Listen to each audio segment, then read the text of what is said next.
สวัสดีครับสวัสดีครับหมอรวยพอกันอีกรอบแล้วฮะครับอีกรอบหนึ่งอ๋อคนละคนเด้อพี่น้องอย่าหลงอย่าสับสนเด้อหน้าครับทิศเอาเลขผู้เดียวมาลงเบิดทุกคนก็เลยหลายครับเนี่ยเพราะว่าเพิ่นบ่ยอมบอกเลยครับงานเขาจะบ่ยอมบอกก็เลยหน้าทิศเป็นผู้เว้าครับอืมเพิ่นก็เมตตาให้ก็ดีแล้วนะครับก็โอ้ขอบคุณเพิ่นหลายๆเลยครับที่เพิ่นให้แนวทางเฮาผู้ใหญ่ก็ลงไปแล้วเนาะช่อง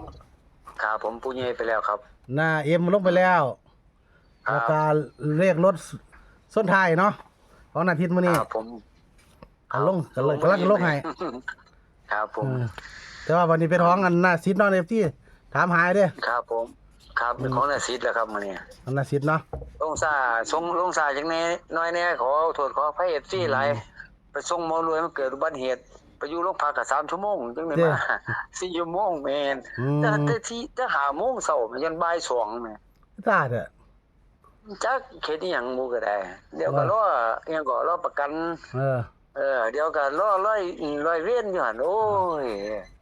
งานบ่ทันกินเนาะแต่ชนเสียเวลากันน่ะ 4 ชั่วโมงแหละครับอืมมาฮอดมื้อนึงนั่นน่ะถ้าดูอีหยังแล้วก็แล้วมาตัวเนาะจดบันทึกแล้วโอ้ก็แล้วยไปบ่แหละครับมันไปเอาเงินค่าหยังก่อนค่าเสียเวลาซ่อมอีกมื้อละ500อีกโอ้ยเดี๋ยวว่าเป็นของเพิ่นเอาหน้าสิตำเล่าเป็นหยังเป็นตำดาวหาน้อยนี่แหละครับตำเล่าเนาะครับผมตำเล่าบอกน้อยบ่ครับดาวบ่น้อยเพิ่นไปโหลดเอาดอกน้อยแล้วแต่ FC เขาเจ้าสมัครดอกเพิ่นสิไปกินหน้าเอาดอกเรียกเพิ่นก็บ่หลายตัวดอกเหมือนแต่ว่าเพิ่นขอตำเล่าแหละแต่เพิ่นขอน้ำย้ายอะนะเอออืมเพิ่นก็ว่าอยู่ได้เชี่ยวมากเลยละพะนะว่าเด้อถึงแล้วว่าถึงบ่ถือก็ซื้อให้ดอกย้ายเนี่ยแล้วว่าสมมุติสิซื้อให้มาเกี่ยวเนี่ยว่าสิแล้วเอานะ ก็แม่นอยู่แล้วเขาก็บ่เจ้าเขาแดงนะเพิ่นบ่เคยบอกเนาะเออปานนั้นว่าบ่อยากได้หยังเลยอยากเกี่ยวแตหมากเบิดได้ว่าเออเพิ่นก็เลยบอกว่าบ่ต้องให้ซุมื้อเด้อให้เฉพาะวันพุธที่เพิ่นบอกเราบ่นะอืมคืออาจารย์พอเขาเจ้าเป็นมันเป็นภูมิเนาะเขาเจ้าเป็นภูมิเป็นนั่นนะเขาจะบ่คือปลูกฟ้าขาวแดงนี่แหละข่อยก็ไปให้ซุมื้อเข้าใจบ่โอ้เพิ่นก็บอกคือกันว่าเพิ่นจะไปให้เพิ่นซุมื้อให้เฉพาะวันพุธเข้าใจบ่อืมเพราะว่าเพิ่นไปเทียบเป็นภูมิแล้วเพิ่นบ่ขอเอาซุมื้อดอกนะ ให้ดูไลฟ์บ่แม่นเนาะเด้อแม่เห็นผู้ร้ายเพิ่นแม่นเพิ่นอิ่มอืมครับก็ย่าเพิ่นปู่ย่าย่าเพิ่นก็มาเขียนให้คือเก่าเลยยายเพิ่น295 295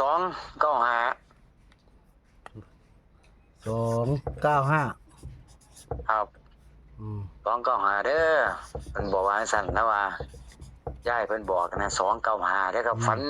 นี่ฝันว่าขอยายเด้อยายมื้อแลงนี่มาบอกกินเด้อมาอีหลีแล้วอ่ะอืม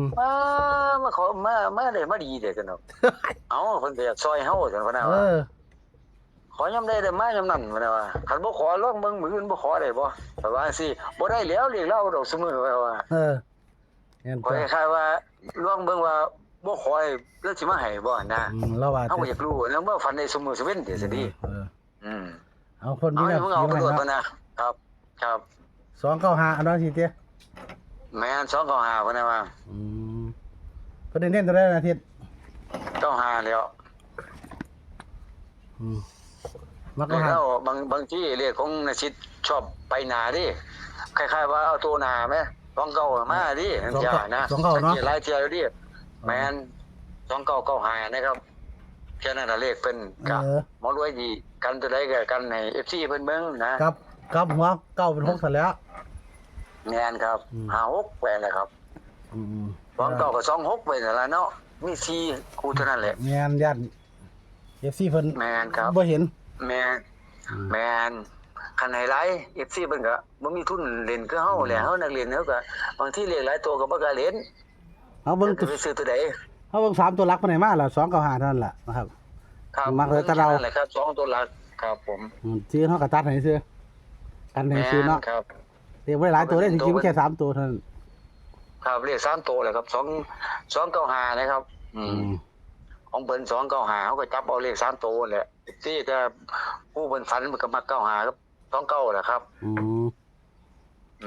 หรือมันเฮาก็กัน FC นำ26มันบ่หมดเลยอืมอืมอืมไป แค่นั้นเพิ่นล่ะครับเลขเพิ่นแค่3ตัวแค่นั้นล่ะ โชคๆวันๆนั่นน่ะสิเด้อนะครับสายด่วนเอา ครับ บ่ได้ลงด่วน ครับ ก่อน ผม ฟ้าวไปไทยเขาเจ้าอีกนะครับ ครับ โชคประมาณสวัสดีครับ ครับสวัสดีครับผม